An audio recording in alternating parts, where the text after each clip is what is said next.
ನಾವಿವತ್ತು ತುಮಕೂರು ಜಿಲ್ಲೆ ಟಿಪ್ಟೂರು ತಾಲೂಕು ನೊಣವಿನಕೆರೆಯಲ್ಲಿರೋಂಥ ಬೇಟೆರಾಯಸ್ವಾಮಿ ದೇವಸ್ಥಾನದಲ್ಲಿದ್ದೀವಿ.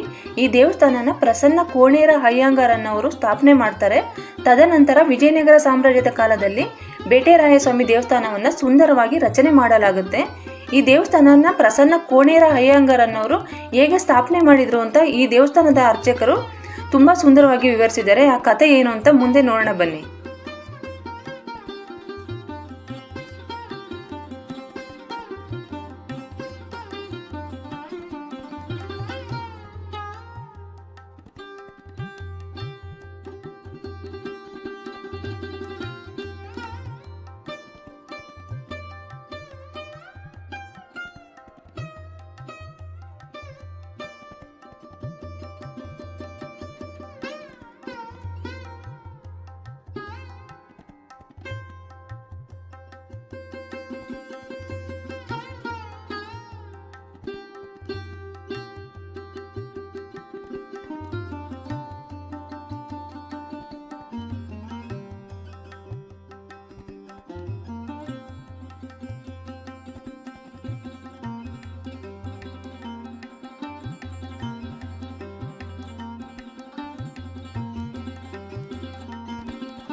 ಪ್ರಸನ್ನ ಕೋಣೇರ ಅಯ್ಯಂಗಾರ ಇವ್ರು ಯಜಮಾನ್ರೆ.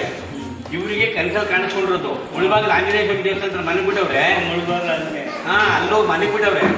ಇಲ್ಲಿ ಈ ಊರವರು ಪ್ರಸನ್ನ ಕೋಣೇರ ಅಯ್ಯಂಗಾರ ಅಂತ ಬಿಟ್ಟು ಇವ್ರಿಗೆ ಕನಸಲ್ಲಿ ಕಾಣಿಸ್ಕೊಂಡು ನಮ್ಮ ಬೇಟೆಗೋಸ್ಕರ ಬರ್ತೀನಿ ನಡೀವಿ, ಏನು ಬರಬೇಡ ಇಲ್ಲಿಗೆ ಅಂತ ಬಿಟ್ಟು ಅವ್ರು ತಿರುಪತಿ ಹೋಗ್ಲಿಲ್ಲ. ಪುನಃ ವಾಪಸ್ ಬಂದರು.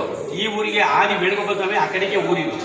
ಇದೆಲ್ಲ ಕಾಡು ಮಧ್ಯೆ ಹುತ್ತದ ಮಧ್ಯೆ ಒಂದು ಬೇಟೆ ಗಿಡ ಅಂತ ಬೆಳೆಯುತ್ತೆ. ಆ ಗಿಡದ ಮೇಲೆ ಸ್ವಾಮಿಯನ್ನು ಸ್ಥಾಪನೆ ಮಾಡಬೇಕು ಅಂತ ಹೇಳ್ಬಿಟ್ಟು ಆ ಸ್ಥಾಪನೆ ಮಾಡಿ ಜಯ ವಿಜಯ ದ್ವಾರಪಾಲಕರು ಇವ್ರಿಗೆ ಸ್ಥಾಪನೆ ಮಾಡಿ ಪೂಜೆ ಪುರಸ್ಕಾರ ಆಗಿದೆ. ಆ ನಂತರದಲ್ಲಿ ಮಲ್ಲಘಟ್ಟದಲ್ಲಿ ಕೆರೆ ಒಳಗಡೆ ಇದೆ ಅಮ್ಮನವ್ರ ದೇವಸ್ಥಾನ, ಚಿಕ್ಕಮ್ಮ ದೊಡ್ಡಮ್ಮ ದೇವರು.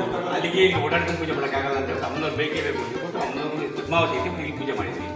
ಅಲ್ಲಿ ಬೇರೆ ದೇವರಲ್ಲಿ ಉತ್ಸವ ದೇವರಲ್ಲಿ ಆ ಕಡೆ ಕಮದಲ್ಲಿ ನರಸಿಂಹಸ್ವಾಮಿ ಗಣಪತಿ 1000 ವರ್ಷದಿಂದಲೇ ಸ್ಥಾಪನೆ ಮಾಡಿದ್ದಾರೆ. ಇಲ್ಲಿ ಇವತ್ತು ಸ್ಥಾಪನೆ ಮಾಡಿದ ಗಣೇಶ ಅಲ್ಲ, ಅದು 1000 ವರ್ಷದ್ದು. ಏನು ಸರ್ ಆಚೆ ಮಾಡೋದೇ ಕೆಲಸ, ಕಾಯಿ ಹುಡ್ಕೊಂಬಂದ್ಬಿಡೋದು. 1000 ವರ್ಷ ಇವತ್ತಿನಲ್ಲ, ನಾನು 25-30 ಇರಬೇಕು, ಗೊತ್ತಿಲ್ಲ. ಈ ಮೂಲ ಪುರುಷರು ಇದೆಯಾ ಇವರಿಗೆ, ಅದಕ್ಕೆ ದೇವ್ರ ಪಾದ ಬರುತ್ತಲ್ಲ ಬೆಳಗಿನ ಪೂಜೆಯಲ್ಲಿ, ದೇವ್ರ ಪಾದ ದೇವ್ರ ತೀರ್ಥ ಮೊದಲು ಇವ್ರಿಗೆ ಕೊಟ್ಬಿಟ್ಟು ಆಮೇಲೆ ಮತ್ತೆ ಕೊಡ್ತಾ ಹೋಗೋದು. ಇವರಿಗೆ ಪ್ರಸನ್ನ ಕೋಣೇರ ಅಯ್ಯಂಗಾರ ಅಂತ ಬಿಟ್ಟು ಅವ್ರ ಹೆಸರು. ಮತ್ತೆ ಇನ್ನು ಇವತ್ತಿಂದ ಎಲ್ಲ ಕರ್ಸಿರು ವೆಂಕಟರಮಣ ಸ್ವಾಮಿ ಹುತ್ತದಲ್ಲಿ ಉತ್ಪತ್ತಿ ಆಗಿರೋದು. ಆಮೇಲೆ ನೀನು ಸ್ಥಾಪನೆ ಮಾಡಿದಾರಲ್ಲಿ ಸ್ಥಾಪನೆ ಏನಿಲ್ಲ ಹುತ್ತಗಿತ್ತ ಏನಿಲ್ಲ, ಸ್ಥಾಪನೆ ಮಾಡಿ ಇವರೇ ಈ ದೇವರಿಗೆ ಬರೋ ಕಾರಣನೇ ಇವರು. ನನ್ನ ವಿಡಿಯೋ ನಿಮಗೆ ಇಷ್ಟ ಆಗಿದರೆ ಪ್ಲೀಸ್ ಲೈಕ್, ಶೇರ್ ಮತ್ತು ಕಮೆಂಟ್ ಮಾಡಿ. ಹಾಗೆ ಇನ್ನೂ ಹೆಚ್ಚಿನ ವಿಡಿಯೋಗಳಿಗಾಗಿ ನನ್ನ ಚಾನಲನ್ನು ಸಬ್ಸ್ಕ್ರೈಬ್ ಮಾಡಿ. Thank you.